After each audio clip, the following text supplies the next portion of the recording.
Qu'est-ce que tu peux nous dire en plus, sur son profil?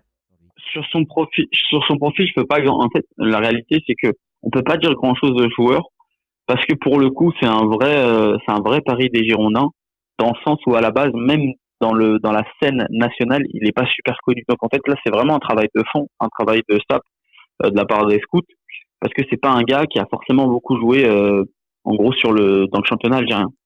C'est D'accord. un prospect futur, donc c'est un jeune international U23, etc.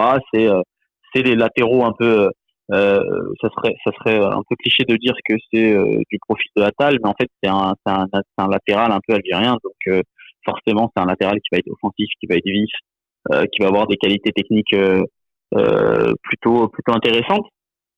Mais voilà, ce qu'il faut dire par contre pour que tous les supporters soient avertis, c'est voilà, c'est un pari d'avenir Mmh. et c'est pas un joueur, c'est un joueur qui va devoir faire ses preuves du coup euh, non seulement en Europe, mais au niveau professionnel aussi, Mmh. puisque c'est pas forcément un niveau qu'il connaît euh, très bien comparé par exemple à Youssef Attal qui a eu une saison de transition à Courtrai et qui a joué au Parado.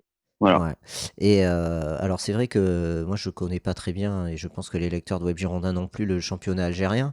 Heu, Mm. on peut donc le S Sétif c'est le haut niveau du championnat, c'est ça? C'est le en Oui, division 1? oui, Ouais.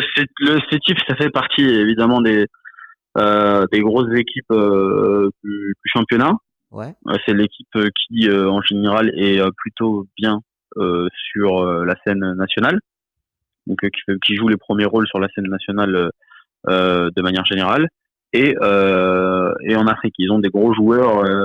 Bon, là, il y a un joueur qui vient de le quitter, c'est Diabou, mais en général, voilà, cette équipe, c'est bien structuré. C'est un club, c'est un des rares clubs en Algérie, voilà, très bien structuré, avec des joueurs qui sont capables de mettre des gros salaires sur les joueurs, donc forcément, voilà, ils sont plutôt bons. C'est la D'accord. clause, j'ai essayé de l'avoir hier, elle est confidentielle. Après, la somme de 50 000 euros qui est sortie, pour moi, elle n'est pas forcément bonne parce qu'il s'agit de la valeur transfert marque du joueur. Ça m'étonnerait très franchement quand même que ça soit ça. Ouais, c'est plus élevé, certainement. Bah ouais, ça va Ouais. être un tout petit peu plus élevé. Voilà, et peut-être des pourcentages à la revente, ça m'étonnerait parce que bon, les clubs algériens ils sont bien structurés, mais ils n'ont pas tous ce réflexe de mettre ce genre de pourcentage-là. Ce qui va être le cas, c'est chez le Paradou, qui est une académie, donc du coup qui sont habitués à former des joueurs, Mmh. mais le SCTIF pas forcément non. Donc Ouais. voilà. OK, et c'est quel niveau à peu près le championnat algérien, si on compare, au championnat français, Ah, c'est très compliqué à comparer parce je que sais pas si c'est en soi c'est pas comparable. du tout le Mmh. ouais voilà, c'est pas du tout le même contexte, mais en fait c'est un championnat très difficile, c'est un championnat assez homogène en général. Du moins pour les grosses places dans le classement, très souvent il va y avoir très peu d'écart entre le dernier et les premières places, Mmh. ou pas un écart significatif. Et quand je dis les premières places, je parle pas des têtes du championnat qui là vont se tirer la bourre. Cette année, il y a eu la GSK, le Paradou et l'US Alger qui ont été au-dessus. Mais voilà, très souvent, c'est très dur, c'est très défensif. Et voilà, mais pour le niveau, certains vous diront entre le national et la CFA française. Beaucoup D'accord. de joueurs qui viennent de CFA nationale se retrouvent en Algérie, mais vous avez des équipes en Algérie qui ont le niveau à la limite national Ligue 2 quoi.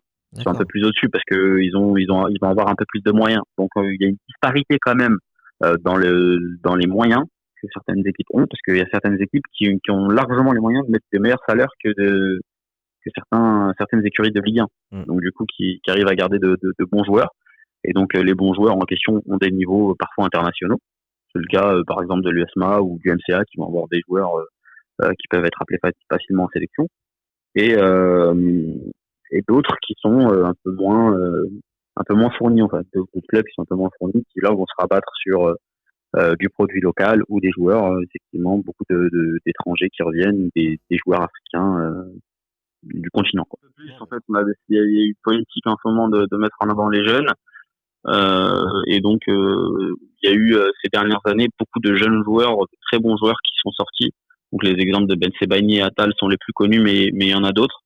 Et là, je pense qu'à l'avenir, il y en aura d'autres. Là, par exemple, qui a la Cannes Boudaoui, qui est actuellement un joueur du Paradou. Il pourrait intéresser pas mal d'équipes de Ligue 1, qui est un milieu de terrain très prometteur. 19 ans tout juste, donc on risque d'en entendre parler aussi. Mais ouais, c'est un sacré pari, c'est un bon réseau. Je pense qu'il va, même s'il est destiné à aller avec les pros, hein, parce qu'à la base, je pense que c'est ça. Il va faire un tour avec la réserve, il va se renforcer. C'est Et ça. on risque de le voir arriver. Mais ouais, effectivement, moi j'ai été très surpris de ce recrutement-là de la part de Bordeaux. Il lève une clause comme ça, bon, qui ne doit pas être très forte, donc forcément, Ouais. mais qui prend vraiment très peu de risques parce que c'est toujours un joueur qui pense, même s'il ne réussit pas forcément à Bordeaux, parce que Bordeaux c'est un club qui a du mal ces dernières années, mais ça reste un grand nom du football français. Et bah pourra très bien rebondir ailleurs et Bordeaux ne perdra pas d'argent. Donc c'est plutôt cool. C'est un bon signe par rapport à la nouvelle direction.